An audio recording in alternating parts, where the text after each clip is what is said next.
If you're ever tempted to rent a remote house just to unplug and party with your friends, don't trust me. Some places are better left alone. Welcome to my viewers tonight's story is a chilling reminder that sometimes what starts as a dream getaway can quickly spiral into a nightmare you'll never forget. It was Memorial Day weekend, so my friend group rented a lakefront house for a few days, about 3 hours away from home.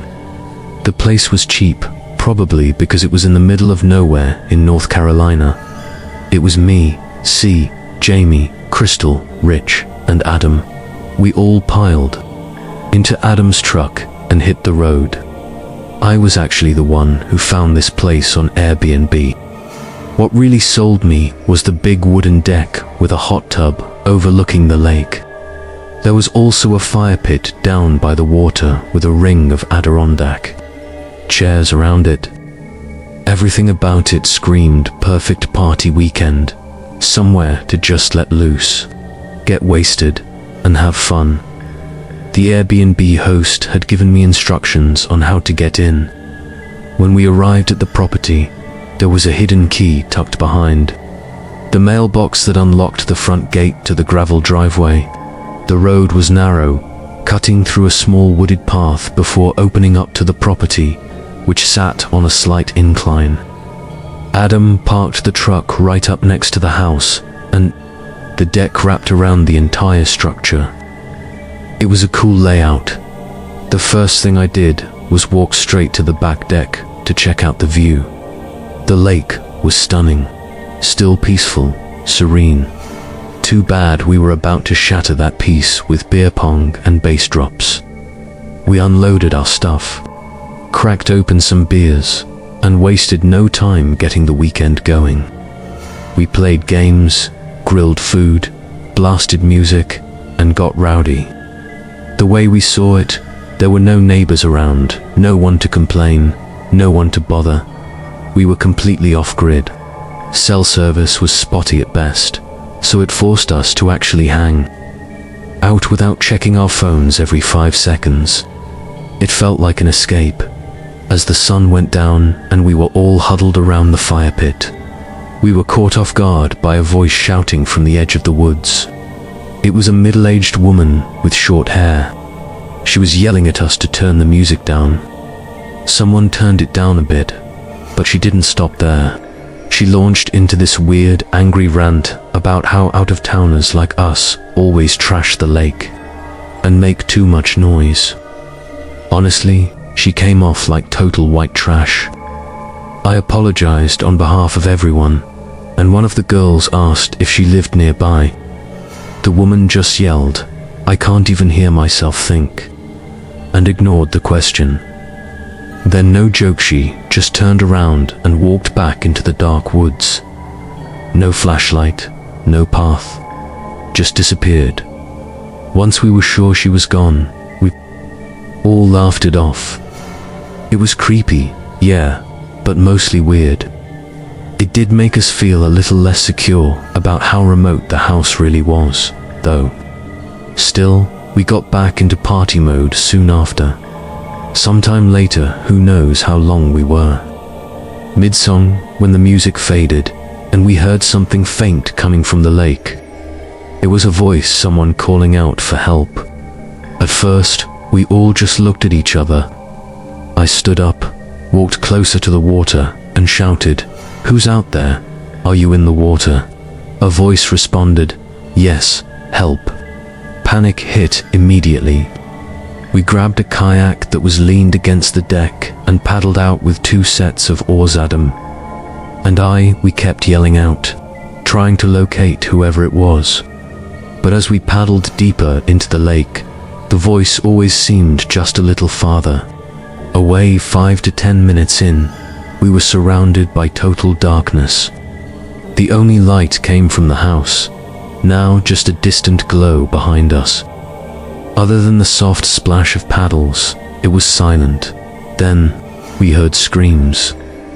They were coming from the direction of the house. Female screams.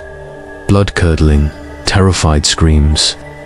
It sounded like 2 of the girls. We turned the kayak around and paddled back as fast as we could. The screaming stopped before we made it back to shore. We were yelling for them as soon as we got close, but when we rushed back into the cabin, it was completely empty. All 4 of them were gone, no signs of a struggle. No one in the rooms, nothing. We tried calling and texting, but of course, we had no service. Adam's truck was still parked out front. We jumped in and took off down the road, trying to find the nearest house. Eventually, we saw a similar break in the woods, leading up to a lit-up house.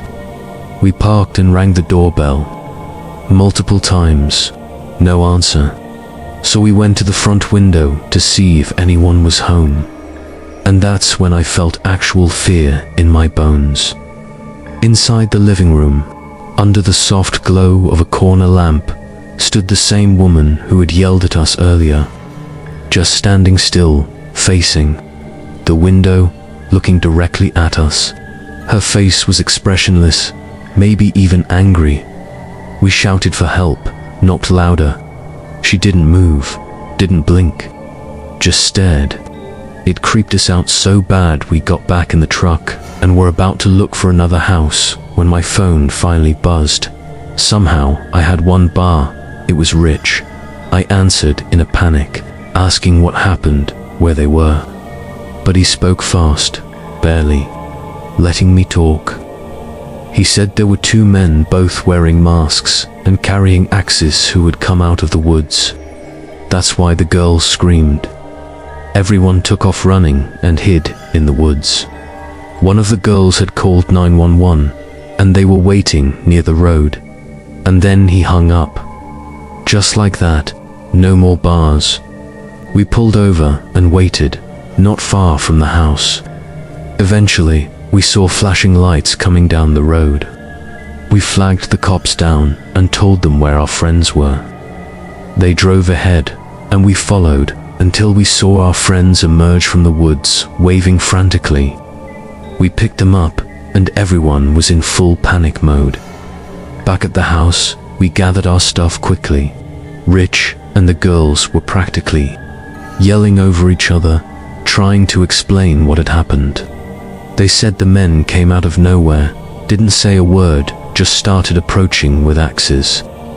There was no sign of a break-in at the Airbnb, and nothing had been stolen. As for the cries from the lake, we told the police everything.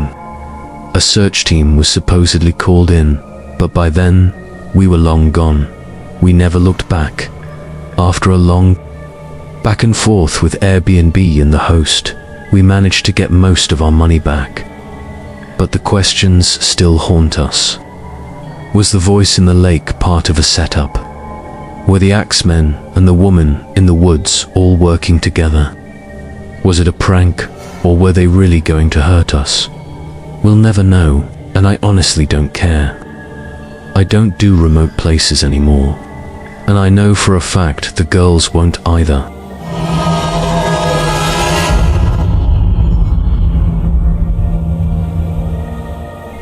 Have you ever had one of those perfect holiday weekends that suddenly flips into the worst night of your life?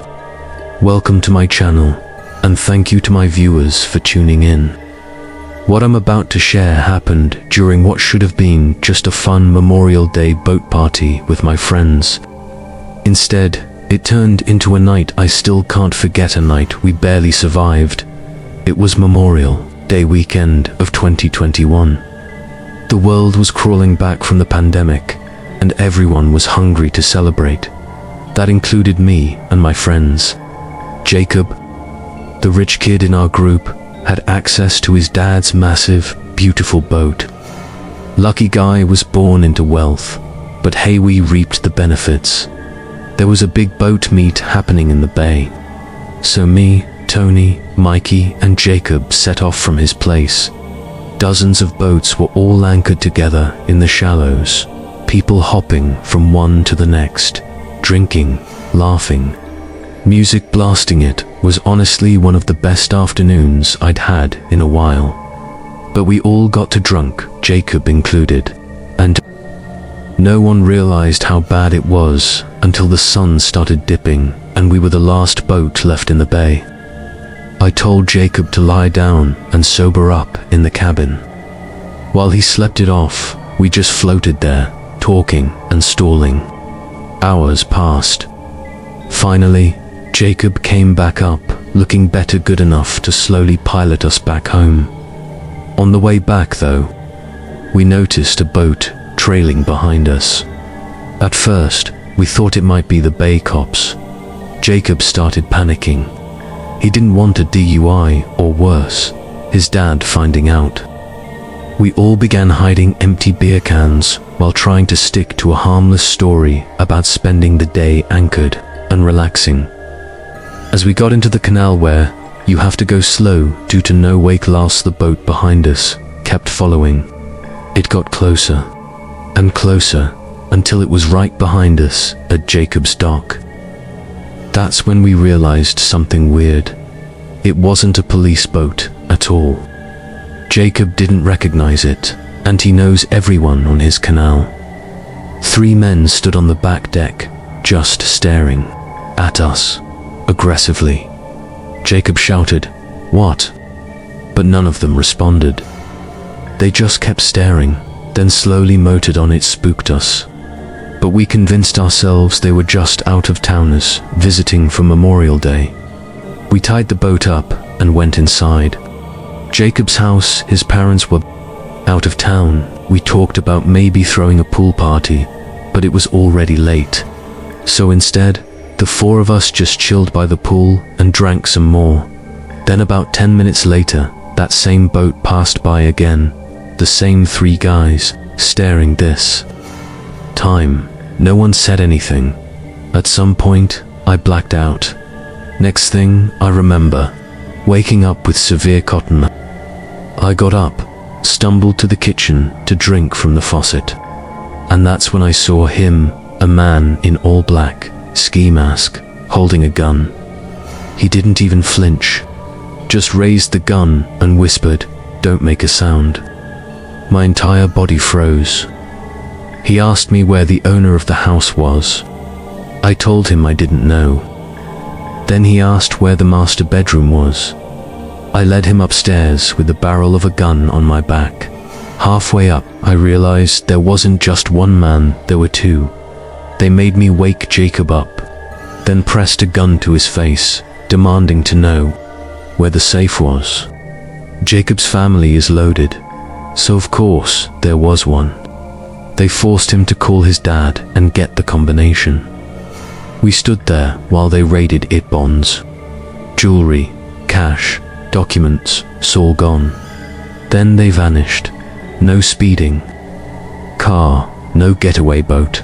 Just disappeared into the night. We filed reports, checked security cams, even posted on neighborhood apps. No one recognized the men or their boat. But I'll never forget how they stared us down, how they followed us from the bay, waited for the perfect time, and struck. They knew Jacob was rich.